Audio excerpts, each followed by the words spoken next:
주의 손에 나의 손을 포개고 주의 발에 나의 발을 포개고 생각만 해도 그죠? 감사하고 은혜가 되는 그런 말씀입니다. 오늘 성찬의식을 거행했습니다. 성찬의식을 할 때 제가 오늘 떡을 받을 때 지난해부터 떡을 좀 달라졌죠. 그동안 우리가 카스테라를 이렇게 잘라서 드렸는데 원래 성찬의식의 떡은 누리 들어가면 안 돼요. 이스트가 들어가면 안 돼요. 그래서 카스테라를 하다 보니까 달고 그렇잖아요. 너무 달고 누리 들어가고 그래서 고민하다가 요즘 군대에서도 그렇고 개신교에서도 그렇고 요 이스트가 들어간 요 수령에서 이제 그 개신교 개신교 기독교 서점에서 이런 걸 팔아요. 그래서 그걸 가져다가 성찬용 떡을 썼습니다.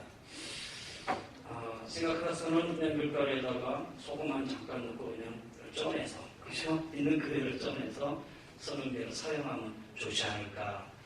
이놈이 많지 않은데 다음번 누가 하실 분 있으면 해주셔서 성경대로 떡을 나누는 시간이 되었으면 좋겠습니다. 포도주는 우리 여러 데서 직접 담근 겁니다. 감사하지요. 하나님 은혜가 함께 하신 줄 믿습니다. 어느덧 금년이 절반이 지나갔어요. 정말 시간이 휙 지나갔어요. 6개월이 지나갔습니다. 근데 때마침 이 교회력이 딱 6개월이 지나간 7월 첫 주가 되면은 맥주감사주의로 딱 지키게 되어 있어요. 성경에 보면 구약의 이스라엘에게 하나님이 감사절을 2번 지키라 명령하시죠. 출애굽기 23장 16절 말씀이에요. 맥주절을 지키라. 이는 내가 수고하여 밭에 뿌린 것의 첫 열매를 거둠이니라. 수정절을 지키라. 이는 내가 수고하여 이룬 것을 연말에 밭에서 거두어 저장함이라. 그러니까 이 첫 번째 맥주감사절 첫 수확입니다. 두 번째 수장절 이제 가을에 거둬주는 수확이죠. 이것은 오늘 우리 추수감사절로 지키기 있죠. 가나 성도님들이 의아해하죠. 농사도 짓지 않고 그 다음에 농사 짓는 사람들은 한 번 추수하는데 우리는 왜 2번씩이나 농사도 안 짓는데 감사절을 지켜야 합니까? 이렇게 생각하실지 모르겠어요. 여러분 어떠세요? 얼핏 들어보면 그럴듯해요. 그런데 여러분 고대에는 농경사회로 모든 사람이 다 농사 짓고 살았어요. 반면에 오늘날에는 농사를 짓는 분들이 있지만 다양한 직업을 통해서 생활을 영위하죠. 그러나 그 다양한 직업의 모든 과정을 다 들여다보면 모든 게 하나님의 은혜입니다. 할렐루야. 안 그렇습니까? 모든 게 하나님의 은혜입니다. 그러게 농사를 짓지 않아도 하나님의 은혜에 감사하면서 성경대로 주신 말씀대로 우리가 감사절을 지키는 게 오늘 우리가 신앙의 삶 속에서 해야 되니까 생각이 들어요. 더구나 감사한 게 맥주 감사절이 1년에 딱 중간에 있어요. 6개월 지난 7월 첫 주. 새해를 시작하면서 그냥 지나다 보니까 6월이 지나갔어요. 이렇게 벌써 시간이 지나갔네. 중간에 딱 멈춰서서 6월의 삶을 돌아보고 이제 오늘부터 우리 12월 말에 나의 나머지 6월의 삶을 어떻게 내가 살아야 되는가 한번 전반전을 돌아보고 후반전을 생각하고 그 다음에 소망하면서 새롭게 나아갈 수 있는 그런 시간이 된다면 이 맥주감사들이 정말 중요한 절기구나 라는 생각을 하게 돼요. 전반전에 축구 선수들이 열심히 전반전 경기를 했는데 끝나고 나서 후반전 경기를 할 때 10분 시간 딱 휴식하잖아요. 그때의 전반기 경기가 어땠고 그리고 우리가 후반전에는 이렇게 하자. 그렇게 짧은 휴식을 취하면서 논의를 하고 후반전 경기에 임하잖아요. 시간을 얼마나 잘 활용하느냐에 따라서 남은 후반전이 좌우될 수가 있을 거라 생각이 들어요. 우리 인생도 마찬가지예요.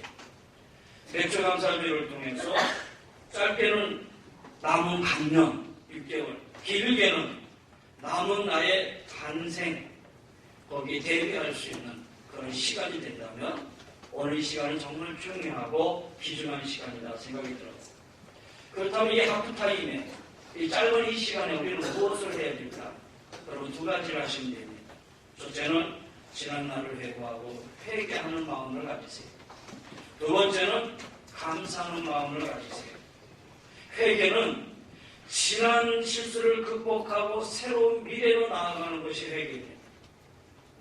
감사는 지난 것에 대한 감사와 더불어 미래의 축복을 기대하는 것입니다. 사실 회개도 감사도 쉽지 않아요. 그래서 많은 사람들이 사실 감사하지 않고 그냥 살아가고 있지요. 어쩌면 많은 사람들의 불행한 이유가 바로 이 감사 결핍 때문이 아닌가 생각이 들어요. 행복해서 감사하는 게 아니라 여러분 감사해서 행복하시기를 주의 이름으로 축원합니다. 아멘. 오늘 이 매주주를 통해서 여러분의 감사가 회복되어지는 여러분 귀한 이 아침이 되시길 주의 이름으로 간절히 축원합니다. 설교를 마쳐야 할 시간인데 이제 서론도 안 했으니 짧게 하겠습니다. 여러분 졸지 마시고 여러분 말씀을 함께 나누는 이 시간이 되시길 바랍니다. 오늘 우리 잘 알고 있는 이 사무엘이 사사로 있던 시대입니다. 사사가 뭐냐 또 설명은 길어지니까 하는 족작입니다. 왕정 정치가 이루어지기 전, 사울이 왕이 되기 전 이스라엘은 국가가 아니라 하나의 부족이었어요. 그 부족의 부족장이죠. 근데 사무엘은 마지막 사사입니다. 근데 여러분 사사기를 읽어보면 알겠지만 이 유대민족이 참 어리석죠. 당시에 유일신의 하나님, 그 하나님을 섬겨야 할 이 민족이 이방인들이 섬기는 우상을 섬겨요. 바알신을 섬기고 아스다또 여신을 섬기고 바알신은 남성의 신이고 아스다도신은 여신의 신이고 또 바알신을 섬기면 풍요의 신이고 이 여신을 섬기면은 다살의 신이고 그래서 이 바알신과 아스다 이 여신이 서로 성적 교합을 통해서 풍성함을 주고 풍부함을 주고 다산을 주고 그 다음에 신전에서 그 신전을 지키는 사제와 더불어 음행한 일이 이루어지고 이 이방인들의 해야 할 짓을 누가 하고 있느냐? 유대민족들이 하고 있어요. 이스라엘 민족들이. 하나님 보시기에 놔두시겠습니까? 이방민족을 들어서 심판하시죠. 심판하시면 그때는 또 나 죽겠습니다. 이제 죽게 되었습니다. 하나님 우리를 살려주세요. 그러면은 하나님도 긍휼히 여겨주셔서 사사를 세워줘요. 또 사사를 통해서 이스라엘 백성을 구원해줘요. 그럼 이제 구원받은 이스라엘 백성은 이제 또 평안시대가 되겠죠. 이 평안의 시대가 되면 회개하고 하나님을 바로 서야 되는데 얼마 가지 못해서 또 잊어버려요. 그래서 이 일을 또 반복을 하는 거예요. 또 반복을 해요. 범죄하고 하나님 심판하시고 하나님 또 긍휼히 여겨주셔서 구원해주시고 또 이스라엘 백성 태평하게 있다가 감사를 잃어버리고 또 범죄하고 이게 사사기 시대에 돌아가는 그런 어떤 패턴이었어요. 그런데 오늘 이 사사시대는 사무엘이 마지막이었어요. 나중에 사무엘이 사울왕을 택해서 기름 부어 왕을 세우죠. 사무엘이 사사가 되고 맨 처음에 무슨 일을 했느냐? 모든 사람들은 미스바라는 곳으로 모이게 했어요. 미스바에 다 모이게 해서 거기서 기도해 성회를 개시하는 거예요. 이 백성들의 과거의 죄를 하나님 용서하시옵소서. 우리 모두 회개하십시다. 미스바 성에서 저들이 뜨겁게 기도하기 시작했어요. 그런데 한참 기도하고 있을 때에 호시탐탐 노리고 있었던 블레셋, 늘 이스라엘을 괴롭혔던 이 블레셋이 가만히 보니까 지금 유대민족이 모여서 기도회를 하고 있어. 근데 저희들이 모여다가 큰 힘이 되면 우리에게 위협이 될 것 같아. 근데 지금 하는 짓을 보니까는 기도하고 있다고 하니까 이때는 무장해지 아니겠습니까? 기도하는데 칼 차고 창 차고 하겠어요? 다 내려놓고 기도할 거 아니에요. 무장해제하고 저들이 믿는 하나님 앞에 기도하고 있다고 하는데 이때 우리가 쳐들어가서 그냥 유대민족을 싹 쓸어버리자. 그리고 블레셋이 요때 쳐들어왔어요. 그 소식이 지금 이스라엘 민족이 전해진 거예요. 근데 지난 역사를 본다면 이렇게 된다면 이스라엘 백성은 뭐 해야 돼요? 날림없어 볼 거예요. 큰일 났다. 저 사무엘이 우리를 이 미스바에 모이게 하더니 우리를 이곳에서 아주 그냥 몰살시키려고 하는구나. 보세요. 지금 블레셋이 쳐들어왔는데 우리 다 죽게 됐는데 어떻게 할 겁니까? 사무엘을 향해서 원망을 한다든가 따지러 든다든가 그런 가운데 자 우리 빨리 돌아가자. 뿔뿔이 다 흩어지다든가 도망가야 된다든가 뭐 그래야 되는데 이 백성들이 달라졌어요. 성경에 보니까 뭐라고 얘기를 하냐면 그 위에 8절에 이스라엘 자손이 사무엘에게 이르되 사무엘이여 당신은 우리를 위하여 하나님 앞에 쉬지 말고 기도해 주세요. 블레셋 사람들 손에서 우리를 구원해 주세요. 그러면 그 기도를 사무엘만 기도했겠습니까? 아니죠. 사무엘이 앞장서서 기도하고 그 뒤에 이스라엘 백성들이 함께 기도했어요. 하나님의 강하니까 너무나 대견스러운 거예요. 이 기특하네. 달라졌네. 그리고 다음 절 10절에 보니까 사무엘이 번제를 드릴 때에 하나님 앞에 제사를 드리고 있을 그때에 블레셋 사람이 이스라엘과 싸우려고 가까이 오매 그날에 여호와께서 블레셋 사람에게 큰 우레를 발하여 그들을 어지럽게 하시니 그들이 이스라엘 앞에서 패한지라. 하나님이 대신 싸워주셨어요. 맑던 하늘에 갑자기 우레가 내리기 시작하고 우레가 치고 봉 내리기 시작하더니 이스라엘 백성, 블레셋 백성이 혼비 백성해가지고 다 도망가고 이스라엘 앞에 패하게 된 거예요. 하나님의 능력으로 이루어진 기적이었죠. 근데 중요한 건 그 다음이죠. 이런 승리를 거둔 다음에 그 다음에 어떻게 하느냐 이거 정말 중요한 거거든요. 이스라엘이 승전에 감사하면서 기념비를 세운 게 오늘 본문의 말씀입니다. 사무엘이 돌을 취하여 미스바와 센사에 사와 이르되 여호와께서 여기까지 우리를 도우셨다고 그 이름을 에벤에셀이라 하니라. 에벤에셀 도움의 돌 비석을 세운 거예요. 이 전쟁에서 승리한 것은 오직 하나님의 은혜입니다라는 감사의 고백의 표시였습니다. 얼핏 보면 당연히 이루어지는 거 아닙니까? 이렇게 얘기할 수 있겠죠? 사무엘이 이스라엘 백성을 미스바에 모이게 했어요. 블레셋이 쳐들어왔어요. 저들이 우리 사무엘이 우리를 위해서 기도해 주세요. 우리랑 함께 기도하자. 기도했어요. 하나님이 오시고 이스라엘 백성을 구하해 줬어요. 그리고 이스라엘 백성이 감사했어요. 물 흐르듯이 쑥 이루어지는 것 같아요. 근데 여러분, 사람이 어떤 큰 일에 대해서 위급해서 기도하고 그 일이 이루어지고 난 다음에 그 다음에 감사까지 이루어진다는 건 쉽지 않아요. 왜 그런지 아십니까? 사람의 마음이 간사하기 때문에. 급할 때는 하나님을 찾지만 급한 불을 끄고 나면 언제 그러냐는 식으로 감사에 대해서 잊어버린다. 어떻게 하겠습니까? 우리가 막 기도했더니 내가 하나님 앞에서 막 간구하고 그냥 뜨겁게 기도했더니 그냥 하늘에서 우레가 내려져가지고 이스라엘 블레셋 군인들이 다 도망가더라. 막 자기 자랑에 막 열이 나가지고 무언남 얘기하듯이 막 얘기하고 승리에 들떠가지고 그러기 시작했어요. 눈앞에서 그런 일이 벌어졌으니 마치 자기들이 한 번 그냥 그 무용담에 들떠가지고 막 얘기를 하면서 그 얘기가 더해지고 자기 자랑이 될 수 있는 그런 상황이라는 거예요. 그런데 그들이 그것을 다 부딪히고 사무엘을 중심으로 에벤에셀의 하나님 바로 여기에 도움의 돌을 감사하는 마음으로 돌을 세웠다. 이거는요 이스라엘 백성이 달라졌고 너무 달라진 모습이죠. 감사했다.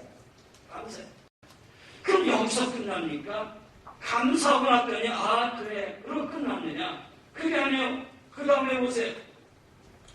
블레셋 사람들은 두 번 다시는 이스라엘에 들어오지 못했어요. 사무엘이 사는 날 동안에 감히 이스라엘의 영문에는 들어오지도 못했어요. 그것뿐입니까? 14절에 보니까 너희 블레셋 사람들이 괴롭혀서 이들에게 빼앗겼던 성읍들, 이 성읍들을 모두 다 찾아서 에그론에서부터 가드까지 이스라엘이 회복되니 이스라엘이 그 사방 지역을 블레셋 사람들의 손에서 도로 찾았고 뭐예요? 하나님의 축복의 손길이 임하게 됐습니다. 감사했더니 그 감사로 끝나는 게 아니라 두 번 다시는 블레셋이 침공하지 못할 뿐만 아니라 그들에게 빼앗겼던 성읍을 도로 찾기 시작했다라는 거예요. 그뿐입니까? 성경에 또라는 단어가 나와요. 이스라엘과 아모리 사람 사이에 평화가 있었다. 아니 이스라엘 괴롭히는 민족이 블레셋만 있었던 줄 알았더니 그 옆에 아모리도 있었어요. 아모리는 가만히 보니까 야 이스라엘 민족이 쳐들어갔다 블레셋이 패했어. 이거 잘못하다가는 우리도 죽겠구나. 이제는 말 안 해도 이스라엘 앞에서 벌벌벌 키는 그런 시세가 되고 말았다라는 거예요. 그렇잖아요. 우리말로 알아서 기었다라는 거예요. 그래서 사마리 사설이 있는 동안 이스라엘은 태평성대를 누리게 되었어요. 여러분 무슨 얘기입니까? 고난 가운데 감사하는 이스라엘, 하나님이 심히 기뻐하셨던 거예요. 그래서 은혜와 능력의 역사로 고난을 종식시키고 승리를 주시고 뿐만 아니라 잃어버렸던 것을, 손해보았던 것을 회복시켜 주시고 더 나아가 회복과 더불어 더 큰 축복을 허락해 주셨다는 거예요. 여러분 이걸 뭐라고 얘기합니까? 저는 이거를 감사의 선순환이다. 감사의 선순환. 여러분 감사는 감사를 낳고 감사는 감사를 낳는다. 감사를 했더니 하나님 승리를 주시고 승리 가운데 감사했더니 하나님 잃어버린 거 회복시켜 주시고 회복시켜 주시는 건데 생각지 못한 것까지 축복 주시고 감사의 선순환. 근데 여러분 거꾸로 원망의 악순환이죠. 만약에 원망해보세요. 야, 우리 여기다 데려다 놓고 몰살시켜 죽는구나. 원망하라고 뿔뿔이 흩어졌으면 말 그대로 이스라엘 민족은 대패했을 것이고 이제 우리는 망했구나. 말 그대로 빼앗겼던 성읍이 아니라 이제 있는 것마저도 다 빼앗겼을 것이고 안 그렇습니까? 이거는 원망과 불평의 악순환이죠. 사랑하는 성도 여러분, 원망하면 불평하고 불평하면 일이 꼬이고 일이 꼬이면 결과도 안 좋고 결과도 안 좋아지다 보니까 또 불평하고 여러분 감사하는 가운데 감사의 선순환이 이루어지는 우리 성령 되시길 주의 이름으로 간절히 축원합니다. 감사의 선순환입니다. 감사함으로 생각지 못한 축복의 성까지 이루어지는 그래서 그 축복 속에서 또 감사했더니 그 감사에서 또 하나님이 인도해 주시는 그런 감사의 선순환이 오늘 우리 신앙생활에서 이루어져야 되지 않느냐라는 거예요. 누가복음 17장에 보면 나병 환자, 10명의 나병 환자, 문병 환자들이 있었어요. 나병 환자들은 사람들 속에 공동체 안에 들어오지도 못했어요. 들어오지도 못할 뿐 아니라 어디 딴 데 갈 때는 머리를 풀어제치고 나는 나병 환자입니다라고 보여줘야 돼요. 왜? 그렇지 않으면 큰일 나요. 예수님이 지나간다는 말을 듣고 예수 옆에 가기만 하면 고침받을 텐데 나병 환자랑 가지도 못해. 멀리 서가지고 우리를 불쌍히 여기세요. 우리를 불쌍히 여기세요. 주님이 돌아오셨어요. 그리고 나병 환자한테 가가지고 뭐 안수해주고 그런 게 아니라 그래 내 몸을 제사장에게 보여라. 그 말을 듣고 10명의 묻는 병자는 쫓아가서 제사장에게 몸을 보였어요. 왜? 이가 나병 환자인지 아닌지 판별해 주시는 사람은 제사장의 권한이 없기 때문에 10명의 묻는 환자들이 예수님의 말씀을 듣고 가서 제사장 앞에서 몸을 보였더니 다 깨끗함을 받았어요. 그런데 10명이 깨끗함을 받았는데 정작 예수님께 달려와서 예수님 감사합니다. 나를 구주셔서 감사합니다라고 감사의 인사를 표한 사람은 한 사람뿐이었어요. 성경은 얘기해요. 예수의 발 아래 엎드려 감사하니 그는 사마리아 사람이다.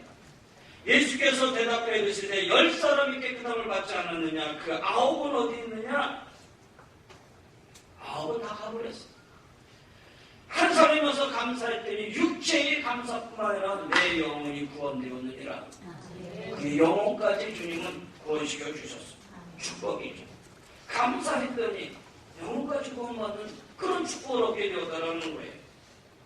여러분, 감사는 더 큰 감사 속에 하나님의 축복이 임하게 됩니다. 육신의 치뿐만 아니라 영혼의 구원도 허락하셨습니다. 풍성한 은혜를 베푸시다라는 거예요. 저희가 아주 좋은 습관이 있어요. 무슨 습관이냐? 저는 원망 사실 안 합니다. 불평불만 잘 안 하려고 합니다. 정말 내 자신에게 정말 힘들고 어려움이 있을 때는 감사. 아니, 감사. 이것도 감사. 저것도 감사. 감사하고 나면 왠지 안 이루어질 것 같은데, 안 열려질 것 같은데, 그 열려지기 이전에 마음의 평안함을 가져. 안 돼가지고 막 짜증냈던 마음들이 가라앉기 시작해요. 그러면서 그 마음이 평안해지기 시작하니까 안 이루어질 것 같은 일들이 실고력도 열려지기 시작해요. 얼마나 감사한지 몰라요. 여러분 한번 감사해 보시길 바랍니다. 원망이든 감사든 솔직히 일종의 습관 아닙니까? 환경이나 조건 때문에, 문제 때문에 그런 것 같지만 사실은 그렇지 않아요. 습관이에요. 원망과 습관이 있다면 고쳐야 돼요. 감사의 습관으로 바꿔야 된다는 거예요. 이를 위해서 제일 필요한 것은 뭐냐? 생각하는 법을 바꾸는 거다라는 거예요. 매사에 먼저 부정적인 것보다도 긍정적인 법으로 한번 바꾸자라는 거예요. 그래서 어떠한 일이 나에게 있었을 때에 내가 여기에 서서 제로 베이스다라는 거예요. 제로 베이스다.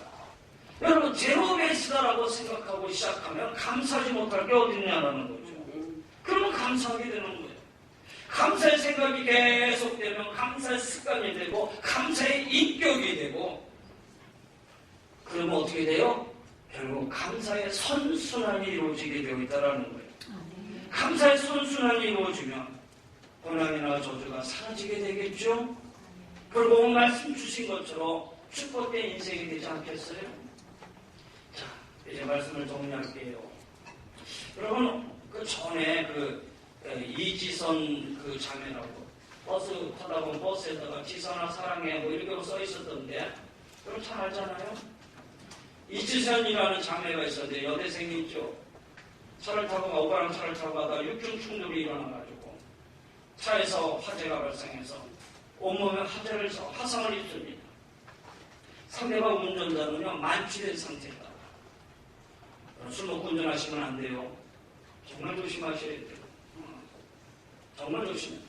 다른 것보다도 음주운전은 이런 살인 행위나 마찬가지예요. 한 여대생의 인생을 바꾸는 거 아니겠어요?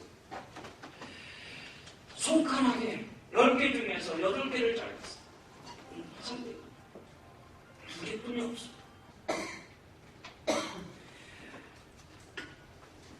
묘하서 수십 번 성형수술을 30여 차례의 피부 이식수술을 전신의 3도 화상 속에서 이제 온몸이 바뀌어졌어. 그 아름다운 여대생 얼굴은 사라지고 흉추만 얼굴만 남았어. 원망하고 내가 어쩌다 이렇게 됐나? 불평하고. 그러던 어느 날 가만히 생각해보니까 8개의 손가락은 사라졌지만 2개의 손가락이 있어서 이걸 할 수 있는 일들이 그래도 많이 있더라는 얘기예요. 2개의 손가락으로 할 수 있는 일이 있구나. 또 가만히 생각하니까 얼굴은 징그러져서도 볼 수 있는 눈이 있구나. 감사하기 시작했어요. 그리고 인생이 달라지죠. 자신의 이야기를 담은 에세이 치선한 사랑에 애써 살려가 되었고, 강연할 때마다 사람들에게 용기와 희망을 주게 되었고, 희망을 전하는 복음 전도자가 되지요. 미국으로 유학을 가서 보스턴대와 칼럼비아대에서 사회복지학과 재활 치료학과를 전공했고, 유클라 대학에서 사회복지학으로 박사학위를 취했고, 지금 지선이가 어디가 있을까요? 한동대 교수로 있지요. 있죠. 한동대 교수로 있죠. 그가 만일 매일 원망만 했다면 그의 인생은 어떻게 됐겠어요? 엉망진창되었겠죠. 여러분, 감사의 소중함이 이런 겁니다. 힘들고 어려운 일이 많이 있습니다. 그러나 감사하며 사십시오. 그래서 그 힘들고 어려운 일을 감사의 소중함으로 바꾸시기를 바랍니다. 오늘도 거뜬히 잠자리에서 일어나게 해주셔서 감사합니다. 눈부신 푸른 하늘을 보게 해주셔서 감사합니다. 점심때 맛있는 스파게티 먹게 해주셔서 감사합니다. 얄미운 동료에게 화내지 않게 해주셔서 감사합니다. 무더운 여름 옷을 가볍게 입게 해주셔서 감사합니다. 그렇잖아요. 감사할 것 많잖아요. 사랑하는 여러분, 금주 지나면서 영화배우 한 분이 자살을 했다고 해요. 정미선 영화배우. 왜 죽었나? 라고 봤더니 우울증. 집안에 보니까 집안에서 편안한 게 아무것도. 부모님은 병들어 있고 사촌 동생은 얼마 전에 죽었고 왜 집안에 이렇게 아픈 사람이 많은지 모르겠다. 그것이 쌓이고 우울증으로 얼마나 그게 힘들었으면 영화 시사를 앞두고 영화 이제 발표를 앞두고 그리고 자살해서 죽었겠나. 감사하지 못하면 결국 인생이 이렇게 끝날 수밖에 없다라는 거예요. 참 어렵고 힘들어도 감사로 바꿔보시면 그 감사의 힘으로 인생이 세워질 수 있지 않겠습니까? 감사의 선순환이 우리 성도들에게 아름답게 임하게 되기를 주의 이름으로 간절히 고면하며 축원합니다. 이제 분주한 일상 속에서 정신없이 살아왔지만 오늘 맥주감사절을 보내면서 지나온 삶을 회고해 보았으면 좋겠습니다. 혹시라도 마음에 걸리는 게 있으면 회개하시길 바랍니다. 그리고 무엇보다도 하나님의 은혜를 생각하며 감사하시기를 바랍니다. 잠시 잠깐 감사하지 마시고 이제 감사의 습관을 들이시기를 바랍니다. 그래서 남은 반년, 아니 더 나아가 남은 반세는 멋진 후반전으로 만들어가는, 그래서 여러분의 인생이 감사의 선순환으로 축복되어지는 우리 귀한 성도들이 되시기를 주님 이름으로 간절히 권면하며 축원합니다. 기도하십시오.